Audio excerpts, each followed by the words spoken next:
Guys, kararating lang po namin ni Kuya Brian. Ayan na, oh, see? Ayan na yun ang gawa ni, gawa nila Kuya Robin at Sir Michael. Ayan si Kuya Brian, kararating lang po namin. Iba din pala itsura pag may ganyan na. Parang nagiging ano talaga siya. Kahit kawayan lang na. Ang cute. O, di ba may bakod na? Nakakatuwa. Mga kasitberis katekram, yung pagdadrive ni Kuya Brian ay natapos na, pero meron pa po siyang long drive. Meron pa? Oo. Di pa sila... Yun? Ano? 24 hours. Ha? Tulog-tulugan. May tulog naman. Ibig sabihin na mahaba-haba siya. Doon niya daw ibabase kung magdadagdag pa ako ng oras. Kung confident ka na talagang mag-drive sa ano. Kasi humingi pa ako ng oras, di ba? Kung pwede ko pang dagdagan. Tapos sabi niya, ibabase niya daw yung pinaka-last nating long drive. Kaya paghahandaan mo yan. Pero happy? Happy. Happy. Happy. Na-overspeeding nga ako. Nakasandaan ako. Kuya Bray, meron ka ng sariling ano may sarili kang gate Sadali lang. Baka pag nakasarado to, nakasarado na yung sa harap, baka naman ilak mo yun, hindi na ako makadaan. Ha? Paano kung sigaw ako ng sigaw, Kuya Brian? Di maririnig ako ng kapitbahay lahat. Di iikot pa ako doon kila Tito Cesar, tapos dito ako dadaan. Wala siguro sa bahay pag hindi ko napunta. Pag alimba na lock yun, wala ka sa bahay.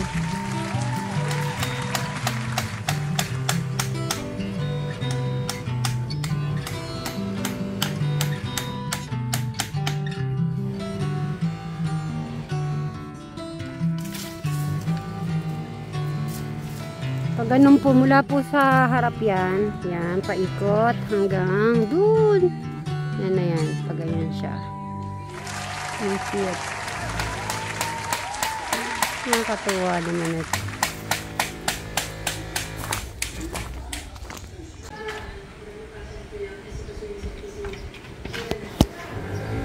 Bali yung nasa, ano na yan, daanan yan, patapos na siya. Then next po yung nandito ang gagawin nila. Diba din pala yung yung pag meron siyang gate, no? Kahit nakawayan lang po siya. Siguro parang nalibago din sa mata.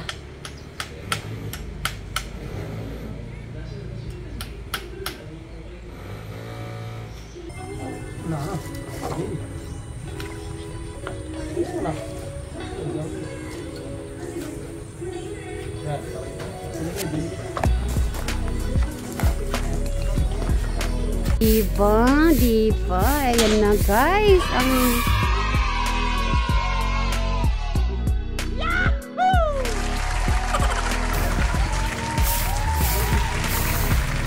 Ayan na. Galing naman ang aking mga kasama. Talagang green na green. Pag nandito ka, kitang-kita mo yung So maganda na rin po yung daloy ng tubig. Yung pong ginawa last time yan. Ayan see.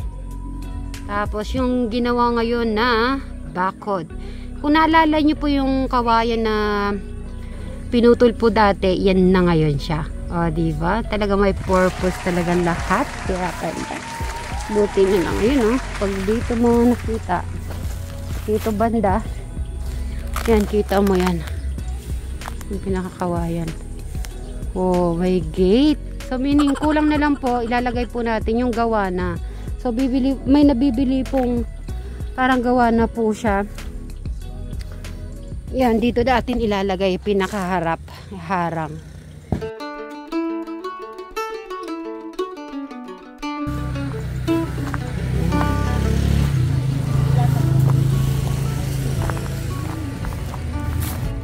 pupunta kami kila tita. Bibigay lang po namin yung... Bigay mo na. Punta lang po kami kila tito tita. Bigay namin yung itlog.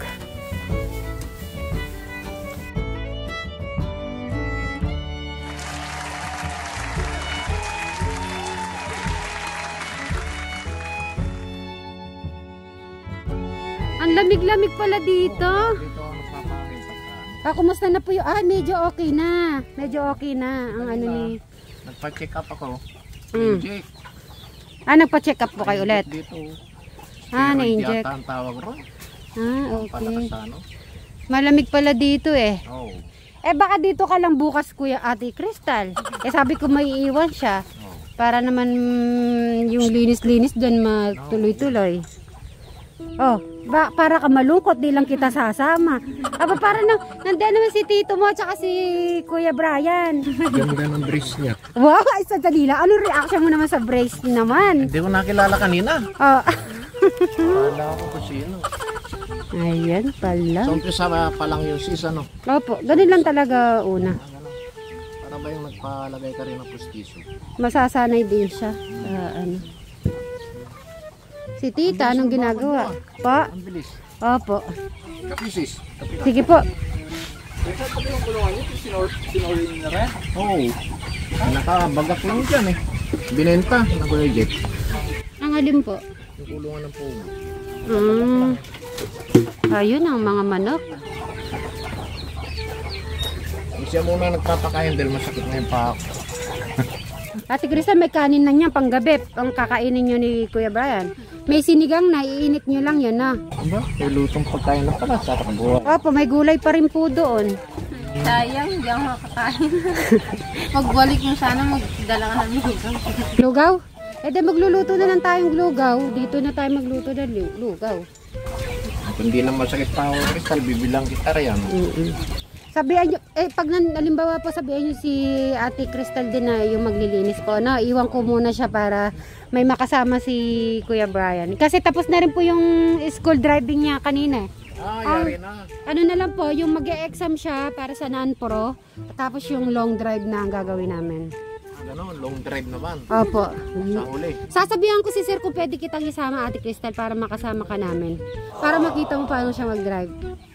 May message ko si Sir. Hindi ako makakatawid kina Brian eh. Hanggang ngayon.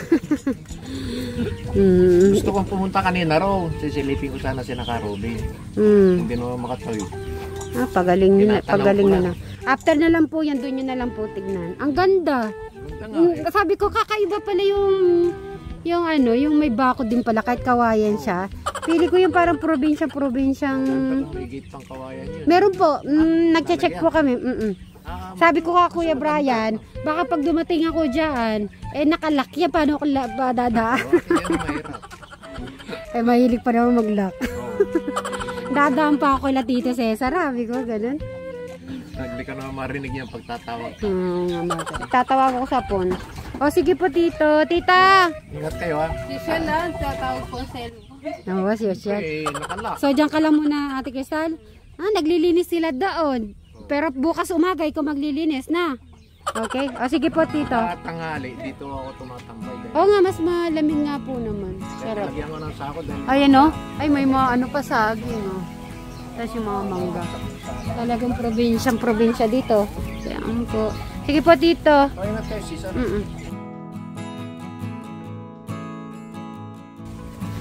Okay guys, bye-bye. Kukuha pala siyang tubig doon. Kagaling naman talaga. Matipid. Kala ko yung hose ang gagamitin. Yung pala, dahil may patubig po, diba? Oo nga naman, tama naman po yun. Kung may tubig pa doon at sa halaman lang naman po, pwedeng pwede.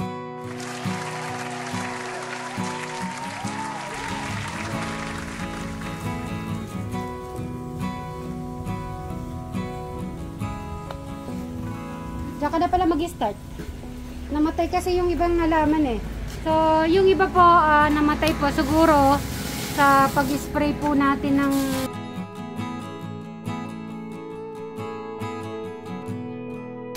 kaya check po natin kung ano, papalitan na lang po natin yung mga may namatay na halaman.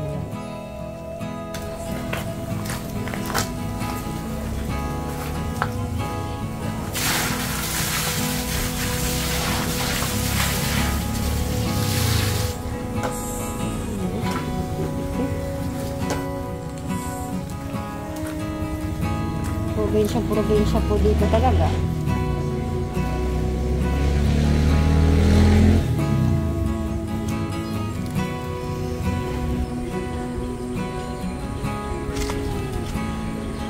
Tinitingnan niya kung matatag yan. Matatag? Ganda? Maganda nga. Kalain mo, no? Yung mga kawayan mo ngayon naging ano na, oh, gate. Galing mo talaga, no? Kung hindi ka nagtanim ng kawayan dati, hindi mo makikita ngayon yan.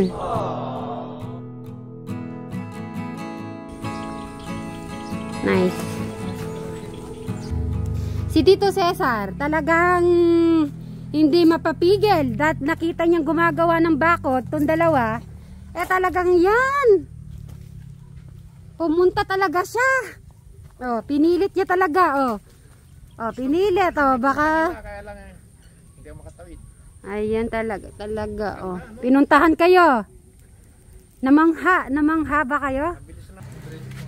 Yung brace ni brace. Tito, papunta kayo dito? Oh, hindi niyo na kaya. Ayan. Hindi na. Okay. Nagtanaw si Tito. At least nakakalakad na po kayo. Mas malala po last time, no? Ayan, talagang dumayo si Tito Cesar. Ang sarap ng pagkakaluto mo, ayun manok. Kaldereta ba ang tawag, bro? Alin po? Yung dinala ko last time, si Ate Janet po yung ano yun, ano po yun, anong tawag doon? Yung may dilaw? Chicken curry po. Chicken curry po. Pagkakaano yung anghang niya. Chicken curry po siya. Masarap kainin. Ayun, magustuhan po lang ni Tito. Tapos na mag-drive si Brian. Opo, ano na lang po niya na meron po siyang long drive at saka po yung exam. Nung nakita ko yung nakarating yata kayo ng Biak na Bato. Opo, nakapunta kami ng Biak na Bato. Biak na Bato. Opo. Nakapag-drive siya doon sa Biak na Bato. Brian lang. Opo. Tsaka po yung teacher niya. Tapos ako lang yung nasa likod. Nag 100 po, Tito. Opo, 100. Lumilipad po kami. Abay, dati 40 lang yan, di ba, Robin? Aba ngayon nag 100 na, social na talaga. Sa susunod baka hindi lang 100 ang gagawin ni Kuya Brian. Sa susunod sa bypass sa Romy. Ay bypass po, nag-bypass po kami. Dito saan yung bypass na yan? Yung sinabi ni Sir, bypass tayo dumaan. Sa bago. Yung bypass po na bago dyan? Oh, batasan ba yan? Oo nga, opo. Doon siya doon po siya nag 100 na takbo. Opo, maluwang. Tapos wala pa pong sasakyan. Ayan. 4. Okay. Okay, mag-ready na tayo, na?